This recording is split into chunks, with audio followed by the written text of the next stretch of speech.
Section 6. Saints, Sages, and Saviours. The Law of Service.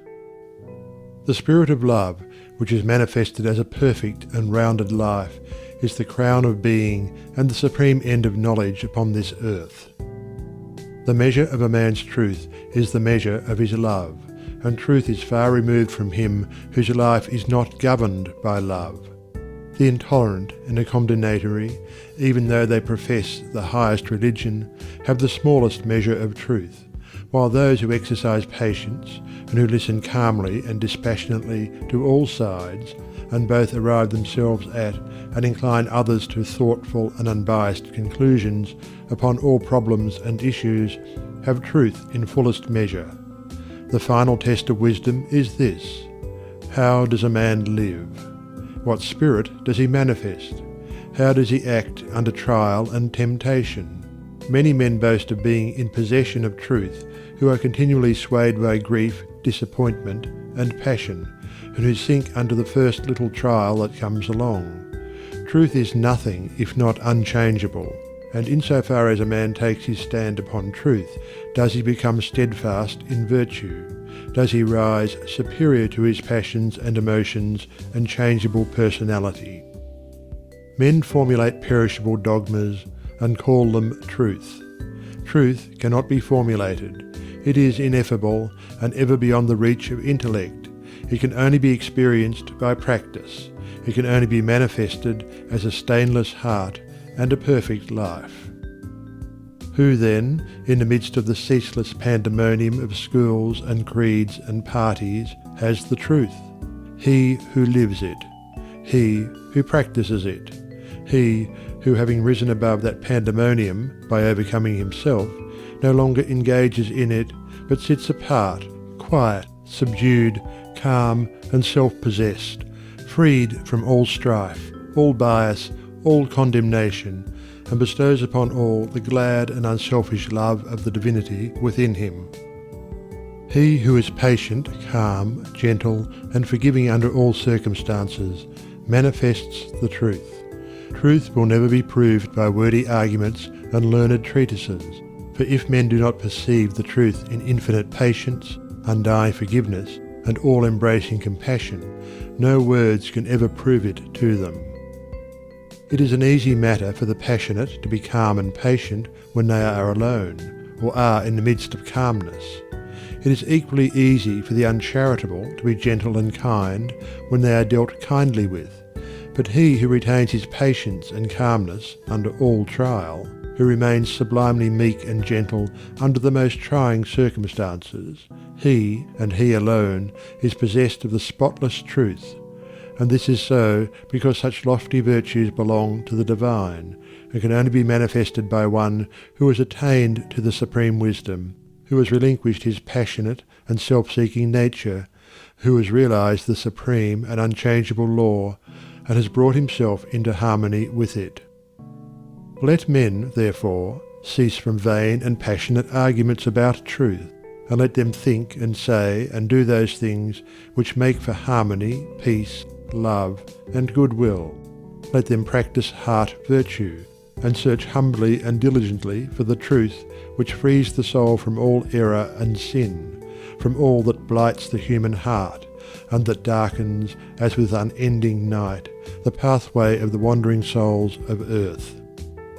There is one great all-embracing law which is the foundation and cause of the universe, the law of love. It has been called by many names in various countries and at various times, but behind all its names the same unalterable law may be discovered by the eye of truth. Names, religions, personalities pass away, but the law of love remains. To become possessed of a knowledge of this law, to enter into conscious harmony with it, is to become immortal, invincible, indestructible. It is because of the effort of the soul to realize this law that men come again and again to live, to suffer, and to die, and when realized, suffering ceases, personality is dispersed, and the fleshly life and death are destroyed, for consciousness becomes one with the eternal. The law is absolutely impersonal, and its highest manifested expression is that of service. When the purified heart has realized truth, it is then called upon to make the last, the greatest and holiest sacrifice, the sacrifice of the well-earned enjoyment of truth.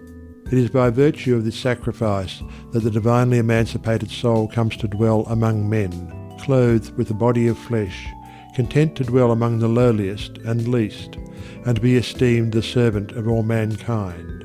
That sublime humility which was manifested by the world's saviours is the seal of Godhead, and he who has annihilated the personality and has become a living, visible manifestation of the impersonal, eternal, boundless Spirit of love, is alone singled out as worthy to receive the unstinted worship of posterity. He only who succeeds in humbling himself with that divine humility which is not only the extinction of self, but is also the pouring out upon all the spirit of unselfish love, is exalted above measure and given spiritual dominion in the hearts of mankind. All the great spiritual teachers have denied themselves personal luxuries, comforts, and rewards, have abjured temporal power, and have lived and taught the limitless and impersonal truth. Compare their lives and teachings, and you will find the same simplicity, the same self-sacrifice, the same humility, love, and peace, both lived and preached by them. They taught the same eternal principles, the realization of which destroys all evil.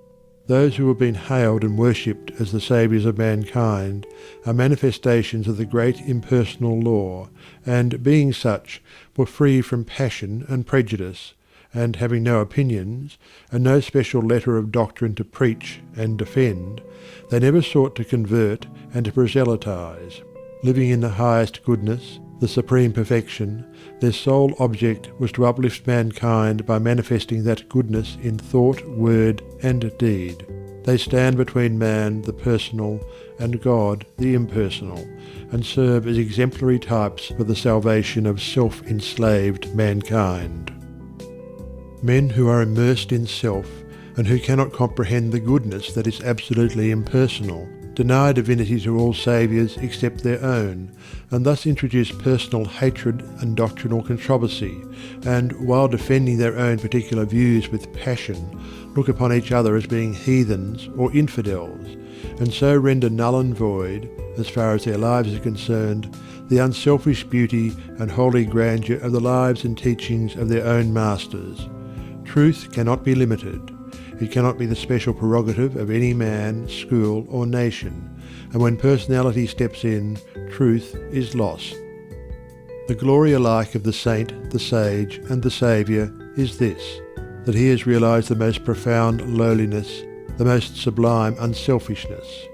Having given up all, even his own personality, all his works are holy and enduring, for they are freed from every taint of self.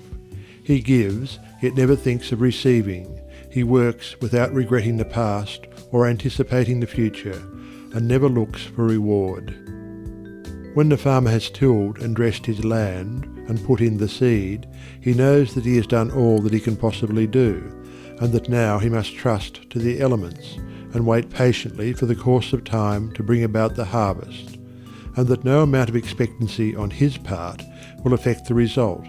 Even so, he who has realized truth goes forth as a sower of the seeds of goodness, purity, love, and peace, without expectancy and never looking for results, knowing that there is the great overruling law which brings about its own harvest in due time, and which is alike the source of preservation and destruction. Men, not understanding the divine simplicity of a profoundly unselfish heart, look upon their particular saviour as a manifestation of a special miracle, as being something entirely apart and distinct from the nature of things, and as being, in his ethical excellence, eternally unapproachable by the whole of mankind. This attitude of unbelief, for such it is, in the divine perfectibility of man paralyses effort, and binds the souls of men as with strong ropes to sin and suffering. Jesus grew in wisdom and was perfected by suffering. What Jesus was, he became such. What Buddha was, he became such. And every holy man became such by unremitting perseverance in self-sacrifice. Once recognize this, once realize that by watchful effort and hopeful perseverance you can rise above your lower nature, and great and glorious will be the vistas of attainment that will open out before you. Buddha vowed that he would not relax his efforts until he arrived at the state of perfection, and he accomplished his purpose. What the saints, sages, and saviours have accomplished, you likewise may accomplish, if you will only tread the way which they trod and pointed out, the way of self-sacrifice, of self-denying service. Truth is very simple. It says, "Give up self. Come unto me, away from all that defiles, and I will give you rest." All the mountains of commentary that have been piled upon it cannot hide it from the heart that is earnestly seeking for righteousness. It does not require learning. It can be known in spite of learning. Disguised under many forms by erring, self-seeking man, the beautiful simplicity and clear transparency of truth remains unaltered and undimmed, and the unselfish heart enters into and partakes of its shining radiance.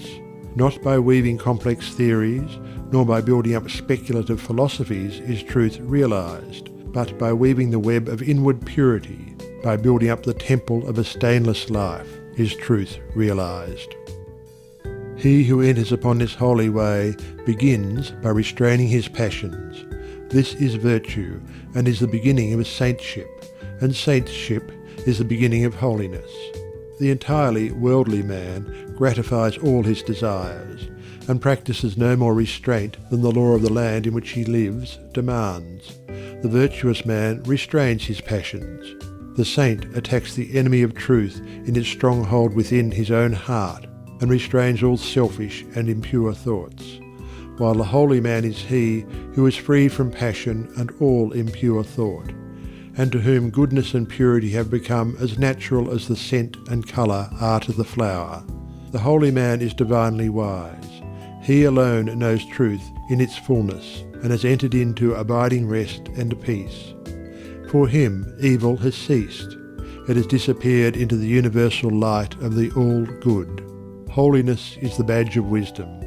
Said Krishna to the Prince Arjuna, humbleness, truthfulness, and harmlessness, patience and honour, reverence for the wise, purity, constancy, control of self, contempt of sense delights, self-sacrifice, perception of the certitude of ill in birth, death, age, disease, suffering, and sin, an ever-tranquil heart in fortune's good and fortune's evil, endeavours resolute to reach perception of the utmost soul, and a grace to understand what gain it were so to attain. This is true wisdom, Prince, and what is otherwise is ignorance. Whoever fights ceaselessly against his own selfishness and strives to supplant it with an all-embracing love is a saint, whether he live in a cottage or in the midst of riches and influence, or whether he preaches or remains obscure. To the worldling who is beginning to aspire towards higher things, the saint, such as a sweet Saint Francis of Assisi or a conquering Saint Anthony, is a glorious and inspiring spectacle. To the saint, an equally enrapturing sight is that of the sage, sitting serene and holy, the conqueror of sin and sorrow, no more tormented by regret and remorse, and whom even temptation can never reach. And yet even the sage is drawn on by a still more glorious vision, that of the Saviour actively manifesting his knowledge in selfless works, and rendering his divinity more potent for good by sinking himself in the throbbing, sorrowing, aspiring heart of mankind. And this only is true service, to forget oneself in love towards all, to lose oneself in the working for the whole. O thou vain and foolish man, who thinkest that thy many works can save thee, who, chained to all error, talkest loudly of thyself, thy work, and thy many sacrifices, and magnifiest thine own importance. Know this, that though thy fame fill the whole earth, all thy work shall come to dust, and thou thyself be reckoned lower than the least in the kingdom of truth. Only the work that is impersonal can live. The works of self are both powerless and perishable. Wherever duties, howsoever humble, are done without self-interest and with joyful sacrifice, there is true service and enduring work. Where deeds, however brilliant and apparently successful, are done from love of self, there is ignorance of the law of service, and the work perishes. It is given to the world to learn one great and divine lesson, the lesson of absolute unselfishness. The saints, sages, and saviours of all time are they who have submitted themselves to this task, and have learned and lived it. All the scriptures of the world are framed to teach this one lesson. All the great teachers reiterate it. It is too simple for the world, which, scorning it, stumbles along in the complex ways of selfishness. A pure heart is the end of all religion and the beginning of divinity.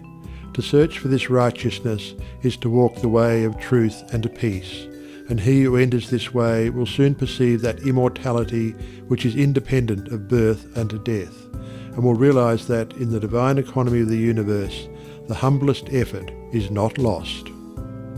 The divinity of a Krishna, a Gautama, or a Jesus is the crowning glory of self-abnegation, the end of the soul's pilgrimage in matter and mortality, and the world will not have finished its long journey until every soul has become as these, and has entered into the blissful realization of its own divinity.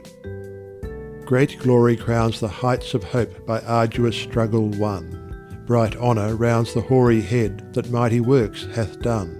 Fair riches come to him who strives in ways of golden gain, and fame enshrines his name who works with genius glowing brain. But greater glory waits for him who in the bloodless strife gainst self and wrong adopts in love the sacrificial life, and brighter honour rounds the brow of him who mid the scorns of blind idolaters of self accepts the crown of thorns. And fairer, purer riches come to him who sweetly strives to walk in ways of love and truth to sweeten human lives. And he who serveth well mankind exchanges fleeting fame for light eternal, joy and peace, and robes of heavenly flame. End of section 6.